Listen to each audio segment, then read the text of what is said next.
No começo de janeiro de 2005, a maior unidade de destilação a vácuo do sistema Petrobras começou a dar sinais de que tinha problemas. Esses problemas se apresentaram primeiro com o alarme de nível de fundo dessa torre, porque as bombas não davam conta de retirar todo o líquido que chegava até ali.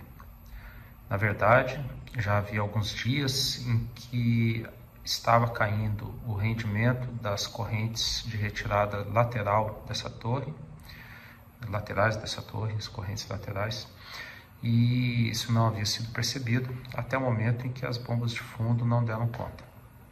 Esse problema apresentava-se como um potencial de perda financeira muito grande para a companhia, e a gente precisava descobrir e tratar de forma a evitar ou reduzir essa perda. Por falar em se apresentar, deixa eu me apresentar. Meu nome é Edwin Carvalho, eu sou engenheiro químico formado na Universidade Federal de São Carlos no final de 98. Tenho pós-graduação, mestrado pela Unicamp, e eu estava desenvolvendo doutorado quando eu abandonei para ingressar na Petrobras após concurso público, isso no final de 2002. Essa parte do doutorado a gente já não coloca no currículo, né? Diferentemente de uma turma por aí. Mas tudo bem.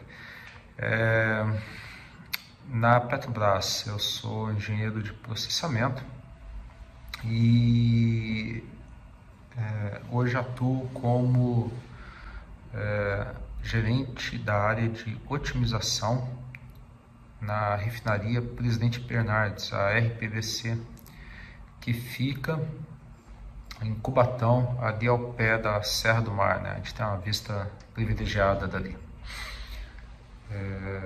Eu vou aproveitar essa história para a gente conversar um pouco sobre inovação na indústria de processos químicos.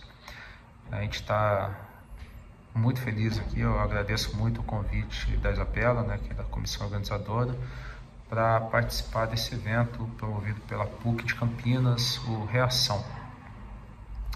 Vamos voltar à história então. Eu estava já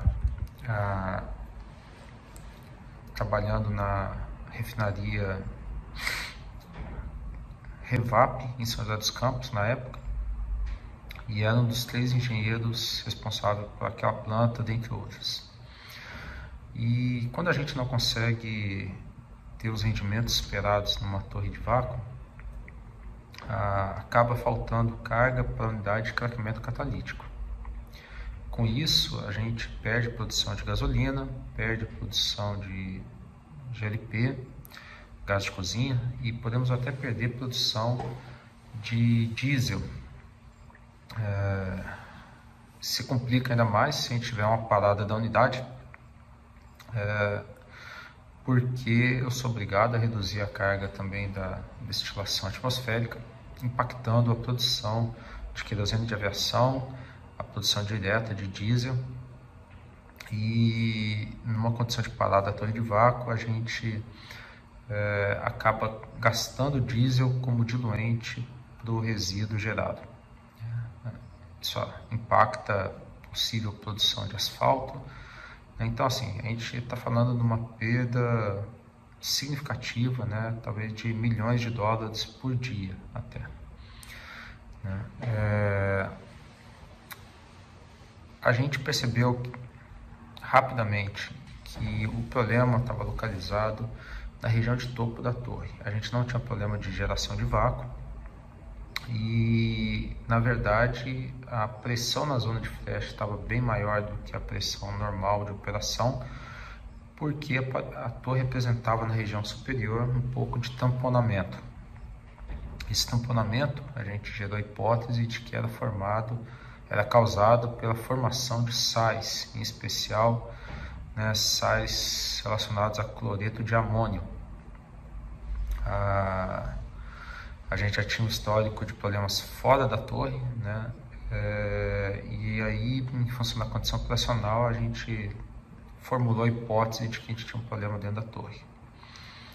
No caso desse, normalmente a solução, né, clássica e trivial seria a parada da unidade e a lavagem e a liberação e inspeção interna da torre. Mas isso iria consumir alguns dias e gerar uma perda bastante significativa para o sistema. Em outros processos de refino, é aceitável que se faça a lavagem com água da torre, mesmo em operação. Na torre de vácuo, isso é impossível de ser feito na condição de operação, porque a temperatura é muito alta e na condição de vácuo que se tem dentro da torre, um vácuo bastante forte, bastante severo, se você joga água líquida lá dentro, essa água vaporiza e se expande da ordem de 1000 vezes. Isso praticamente gera uma explosão dentro da torre, muito rápida, uma expansão muito brusca, que pode causar danos, né, aos internos dessa torre e levar à consumação de uma parada de manutenção de fato. A gente reuniu um grupo de especialistas de diferentes áreas, diferentes engenheiros e técnicos de operação e manutenção para a gente tentar fazer um brainstorming e identificar alguma saída, alguma oportunidade que a gente ainda não tivesse enxergado. E foi falado da gente interromper a operação, fazer a lavagem e retornar com a operação mesmo sem abrir a torre. Isso daí gerava algumas dificuldades, porque a gente não iria ter certeza do que tinha lá dentro, se a gente havia resolvido o problema. O procedimento de partida, né, leva, né, algumas horas aí também que iriam consumir tempo de produção, e se a gente não tem sucesso nesse procedimento, a gente teria que começar tudo de novo nessa liberação e abertura da torre. E aí, nesse processo de discussão do brainstorm, né, do que a gente poderia fazer para evitar a parada da unidade, um colega bem mais experiente do que a gente, ele tirou da manga, né, na verdade do fundo da gaveta dele, um gráfico em que apresentava-se a curva de solubilidade e sublimação de sais de amônia, né? E quando a gente estava olhando para aquela curva, deu estalo, deu aquela faísca. Por que que então a gente não aquece essa região de topo da torre até a condição de ter uma sublimação desses sais? Assim a gente conseguiria remover os sais sem ter que parar a operação da unidade. Começamos a pensar como que a gente poderia fazer esse aquecimento de uma forma segura e localizada, e surgiu a ideia da gente interromper uma bomba de circulação chamado de refluxo, né, de troca térmica, né, o pump around, em que a gente rouba calor da torre e resfria a torre. E a gente interrompendo essa bomba, que também seria uma bomba de retirada de produto, a região de topo iria aquecer. A reação natural de muitas pessoas ali foi: não, vocês são malucos, não pode fazer isso, não vamos fazer isso, tá doido, a gente pode ter problemas muito graves ali. Mas de todos os argumentos que a gente ouviu, a gente não conseguiu perceber nenhum que não fosse algo diferente de não vamos fazer porque nunca foi feito. Ninguém nunca fez, ninguém tem registro disso e não vão ficar testando coisa por aqui. A gente começou a pensar numa análise de risco, o que a gente precisava fazer para conseguir fazer com segurança. Pensamos, em vez de parar a bomba e ficar parado, vamos interromper essa bomba, parar essa bomba por apenas 5 minutos e retornar com a bomba.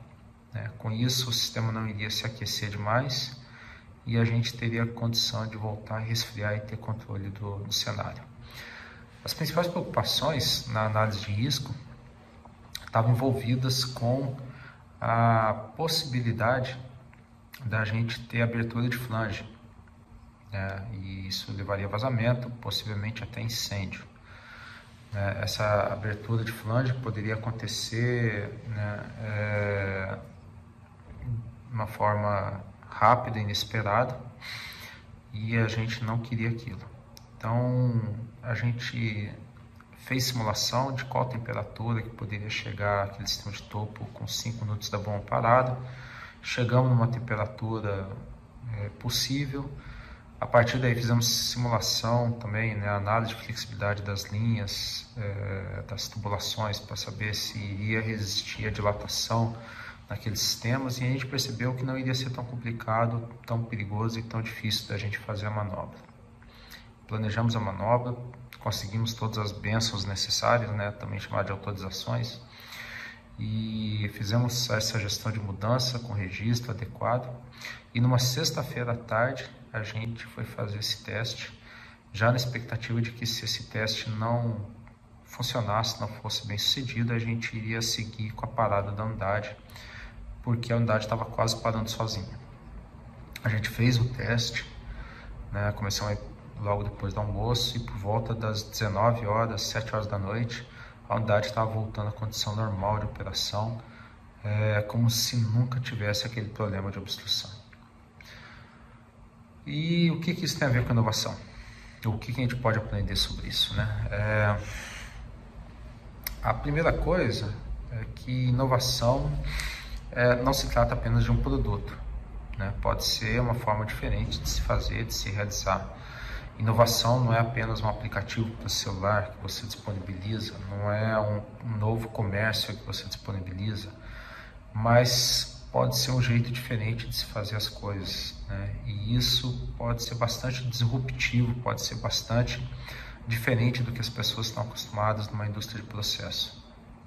O segundo ponto é que você pode criar inovação, gerar inovação, promover inovação, mesmo utilizando ferramentas já consolidadas, já tradicionais, Você não precisa estar no estado da arte, up to date, com relação às melhores práticas e formas de se promover e realizar inovação, os métodos ágeis, Tudo isso ajuda, mas a gente tem que ter em mente que eles não são fim, mas são ferramentas, E no nosso caso, por exemplo, usamos o Brainstorm, que hoje é mais do que batido e consolidado, mas o Brainstorm já foi um dia, também uma ferramenta de vanguarda,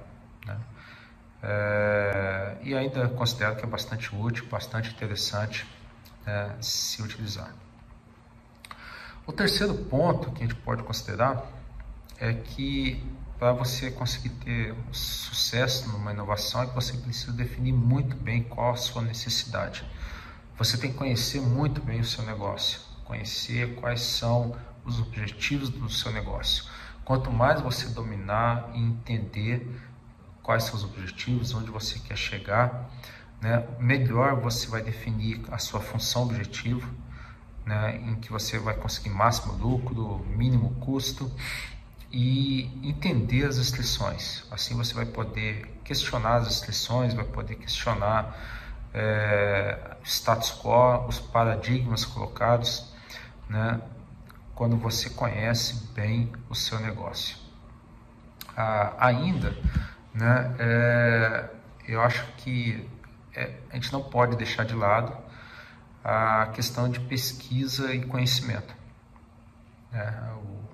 O nosso colega mais experiente lá, que tirou da manga uma informação que a princípio a gente não tinha, isso traz diferencial. Conhecimento é poder, e não é à toa que existe esse jargão.